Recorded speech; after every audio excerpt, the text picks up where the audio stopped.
Friends, मैं Manish Chopra Shri Surajmal senior secondary school Baroda में की ऑनलाइन क्लासेज में आपका स्वागत करता हूं।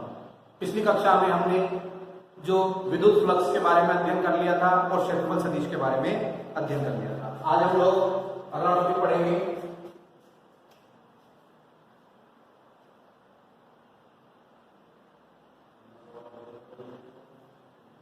सतत या सममित आवेश वितरण।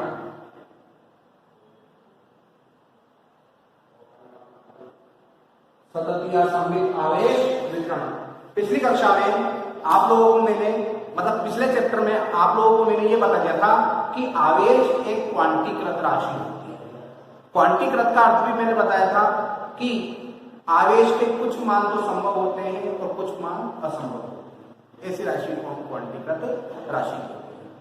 तो मैंने बोला था आवेश एक क्वांटीकृत राशि होती है और किसी वस्तु पर जो कुल आवेश होता है वो इलेक्ट्रॉन के आवेश का पूर्ण गुणज होता है। ये मैंने आपको समझा दिया था।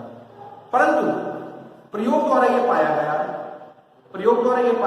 अगर किसी वस्तु का आकार पर्याप्त हो, जैसे ये वस्तु है, इस वस्तु का आकार पर्याप्त है, इतना है कि अगर मैं इस वस्तु को जितना भी आवेश दूं ये सारा का सारा आवेश क्या कर ले, ग्रहण कर ले। अगर किसी वस्तु को हमने आवेश दिया और ये वस्तु सारा का सारा आवेश क्या कर रही है, ग्रहण कर रही है, तो इस प्रकार का वितरण जो होता है वो सतत या सममित आवेश वितरण कहलाता है। मतलब अगर मैं किसी वस्तु को जितना भी आवेश दे रहा हूं वो सारा का सारा आवेश क्या कर रही है, वो वस्तु ग्रहण कर रही है, परंतु वो तभी ग्रहण कर पाएगी जब उस वस्तु का आकार पर्याप्त हो, उस वस्तु का आकार इतना हो कि वो वस्तु सारे के सारे आवेश को ग्रहण कर सके। तो फिर अगर कोई वस्तु पूरा का पूरा आवेश ग्रहण कर रही है तो ऐसे वितरण को हम सतत या सममित आवेश वितरण कहते हैं। जब किसी वस्तु का आकार पर्याप्त हो तो यह देखा गया कि जब उस पर आवेश का वितरण होता है तो वो संपूर्ण आवेश को क्या कर लेता है, ग्रहण कर लेता है। ऐसे वितरण को हम सतत या सममित आवेश वितरण कहते हैं। सतत या सममित आवेश वितरण जो होता है वो 1V में भी हो सकता है, 2V में भी हो सकता है और 3V में भी हो सकता है। मतलब आवेश हम एक दिशा में भी वितरित कर सकते हैं, हम आवेश 2 दिशाओं में भी वितरित कर सकते हैं, हम आवेश 3 दिशाओं में भी वितरित कर सकते हैं। चूंकि आवेश का जो वितरण है वो 1V में भी है, 2V में भी है और 3V में भी है, तो इस आधार पर आवेश का वितरण जो होगा, सतत या सममित आवेश वितरण जो होगा वो 3 प्रकार का होगा। पहला,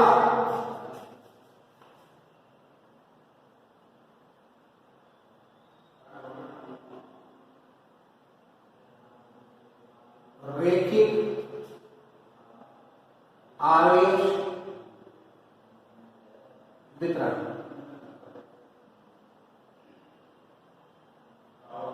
अगर 1V है तो रैखिक आवेश वितरण, अगर 2V है तो पृष्ठ आवेश वितरण, और अगर 3V है तो होगा आपका आयतन आवेश वितरण। तो समझे, अगर आवेश का वितरण 1V में होगा तो उसे रैखिक आवेश वितरण कहेंगे। यदि आवेश का वितरण 2V में होगा तो उसे हम पृष्ठ आवेश वितरण कहेंगे। और आवेश का वितरण अगर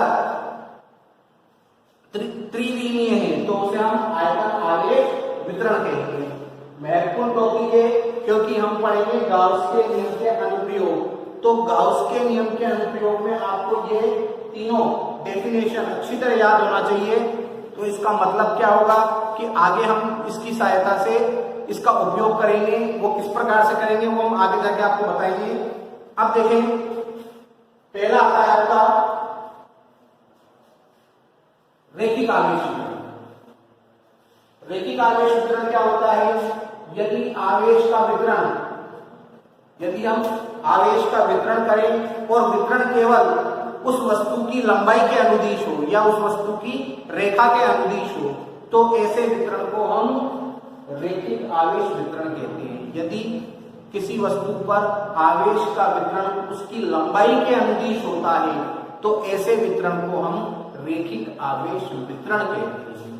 अब जब आवेश का वितरण लंबाई के अनुदिश होता है, तो अगर किसी वस्तु की लंबाई पर आवेश जा रहा है, तो एकांक लंबाई के आवेश को हम रेखिक आवेश घनत्व कहते हैं। एकांक, हमने एक वस्तु की, इस वस्तु की लंबाई पर आवेश दिया, तो इस वस्तु की एकांक लंबाई पर जो आवेश होगा उसे हम रेखिक आवेश घनत्व कहेंगे। अगर रेखिक आवेश घनत्व, रेखिक आवेश घनत्व लैम्डा, तब एकांक लंबाई के आवेश को हम लैम्डा से व्यक्त करते हैं। रेखिक आवेश घनत्व क्या है? लैम्डा। तब लैम्डा बराबर होता है Q अपॉन L। लैम्डा बराबर होता है Q अपॉन L यदि L बराबर कितना हो? 1 मीटर हो, तब लैम्डा बराबर क्या होगा? Q। इसका मतलब किसी वस्तु की एकांक लंबाई पर, किसी वस्तु की एकांक लंबाई पर जो आवेश उपस्थित होता है, किसी वस्तु की एकांक लंबाई पर जो आवेश उपस्थित होता है, उस आवेश को हम रेखिक आवेश घनत्व कहते हैं। किसी वस्तु की एकांक लंबाई पर उपस्थित आवेश को हम रेखिक आवेश घनत्व कहते हैं। इसका फायदा क्या होता है?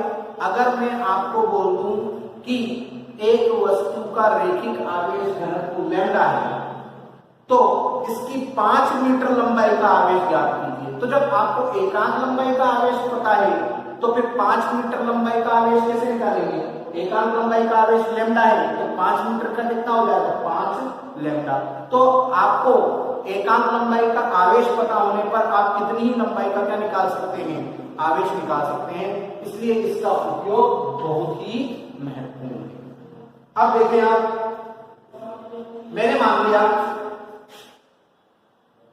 ये एक वस्तु है और इस वस्तु की लंबाई पर हमने आवेश वितरित किया हुआ है। इस वस्तु की लंबाई पर मैंने आवेश वितरित किया हुआ है और इस वस्तु की लंबाई जो है वो कैपिटल L है। एक L लंबाई की वस्तु है और इस L लंबाई की वस्तु पर मैंने, L लंबाई की वस्तु पर मैंने कैपिटल Q, L लंबाई की वस्तु पर मैंने आवेश को वितरित किया हुआ है। अब मैंने क्या किया? इस लंबाई पर एक dl लंबाई का अल्पांश ले लिया और मैंने मान लिया कि इसका आवेश कितना है अल्पांश का? dq। मैंने मान लिया कि ये dl लंबाई का एक अल्पांश है जिसका आवेश कितना है? dq। अब मैंने क्या किया? इस अल्पांश से स्मॉल r दूरी पर एक बिंदु मान लिया P और मान लिया कि इस बिंदु P पर परीक्षण आवेश Q रखा हुआ है। मैंने बोला एक वस्तु है L लंबाई की जिस पर आवेश वितरित है।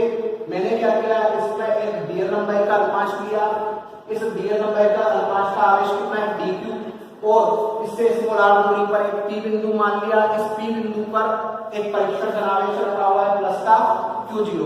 अगर मैं इस अल्पांश के कारण इस Q0 आवेश पर लगने वाला बल निकालना चाहूं, तो बल बराबर कितना हो जाएगा? dF बराबर बल बराबर के Q1 की जगह dq, Q2 मतलब Q0 अपॉन r²। ठीक है भाई, मैंने ये ओम के लिए उसे बल लिख दिया। बल बराबर कितना हो जाएगा? dF बराबर के dq into Q0 upon r²। अब मुझे इस अल्पांश का आवेश जो है डी क्यू, इसका मान निकालना है कि ये कितना है।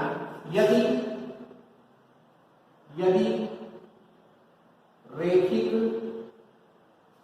आवेश घनत्व लैम्डा हो, तब एकांक लंबाई का आवेश कितना ले लिया, लैम्डा। लैम्डा बराबर कितना हो जाएगा, D Q upon D L.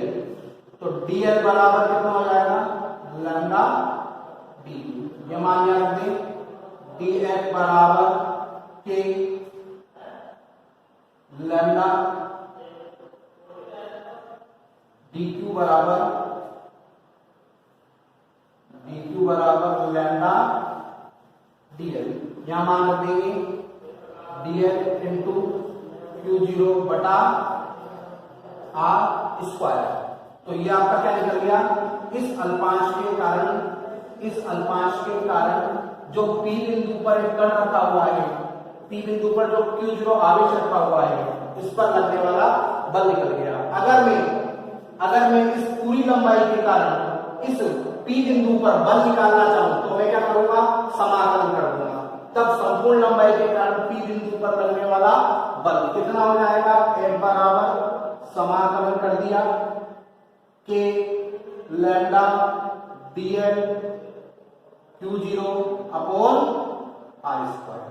ये एल लंबाई के कारण, पूरी संपूर्ण लंबाई के कारण लगने वाला बल निकाल लिया।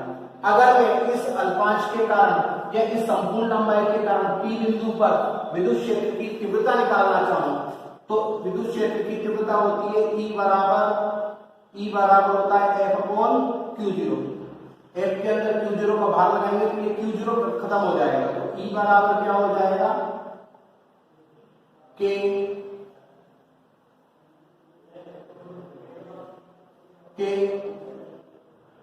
Lambda d l upon r square. तो इस संपूर्ण तार के कारण पी बिंदु पर विद्युत क्षेत्र की तीव्रता कितनी आ जाएगी, k lambda d l upon r square. अब सेकंड आता है आपका पृष्ठ आवेश वितरण। देखो, यदि आवेश का वितरण किसी क्षेत्रफल पर हो, अगर आवेश का वितरण हम किसी क्षेत्रफल पर करें तो आवेश का वितरण अगर किसी क्षेत्रफल पर होगा तो उसे हम बोलेंगे पृष्ठ आवेश वितरण। और एकांक लंबाई, एकांक क्षेत्रफल का, अगर एकांक क्षेत्रफल पर हम आवेश निकालना चाहें तो एकांक क्षेत्रफल का जो आवेश होगा उसे हम सिग्मा से व्यक्त करेंगे। किससे करेंगे, सिग्मा। सिग्मा क्या होगा, एकांक क्षेत्रफल पर उपस्थित आवेश। तो सिग्मा बराबर क्या हो जाएगा, क्यू अपॉन ए। यदि ए बराबर कितना हो जाए 1 मीटर स्क्वायर हो, तब सिग्मा बराबर कितना हो जाएगा, क्यू। अर्थात एकांक क्षेत्रफल पर जो आवेश उपस्थित होगा उसे हम क्या बोलेंगे, पृष्ठ आवेश घनत्व कहेंगे। क्या है, पृष्ठ आवेश घनत्व। देखिए, जैसे मैंने ये वस्तु ले ली, इस वस्तु को मैंने आवेशित कर दिया,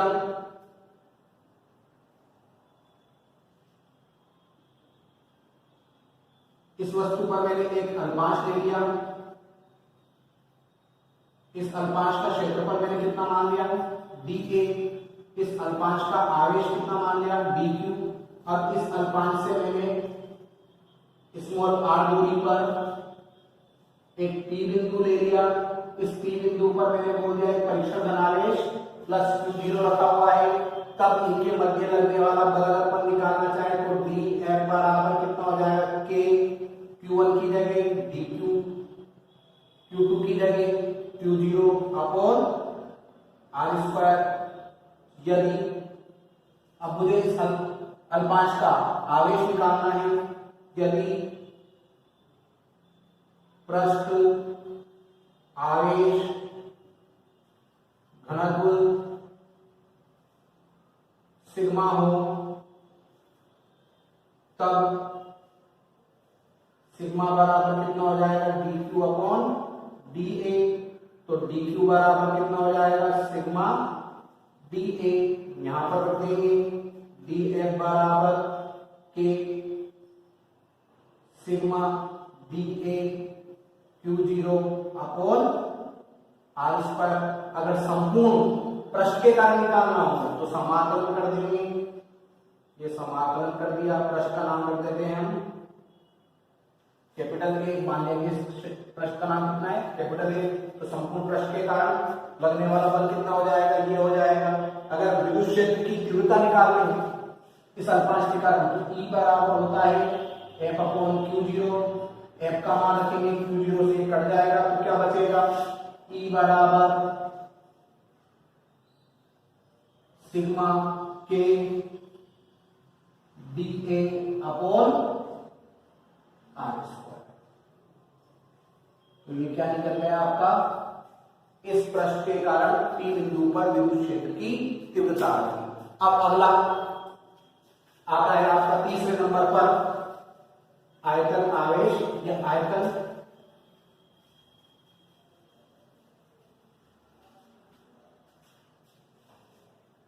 तीसरे नंबर पर आता है आपका आयतन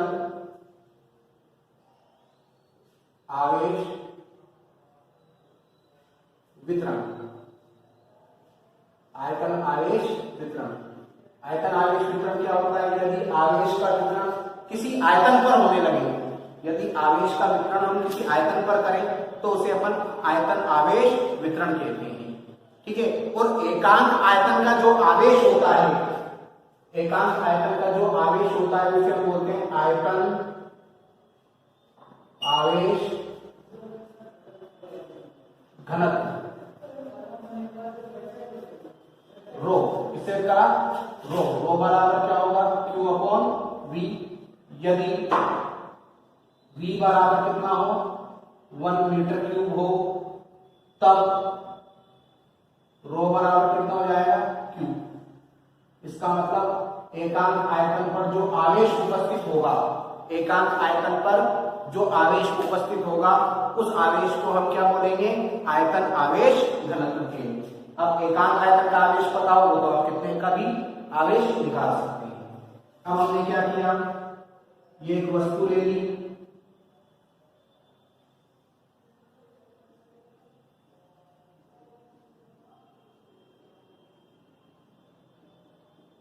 और इस वस्तु पर मैंने एक अल्पांश ले लिया, इसका आयतन कितना है dv, इसका आवेश कितना है dq। इस अल्पांश से मैंने स्मॉल r दूरी पर एक p बिंदु मान लिया और इस पर रख दिया परीक्षण धनावेश q0। अब अगर इस अल्पांश के कारण परीक्षण धनावेश पर लगने वाला बल निकालना चाहूं तो dF बराबर कितना हो जाएगा, k q1 की जगह dq, q2 की जगह q0 अपॉन r स्क्वायर।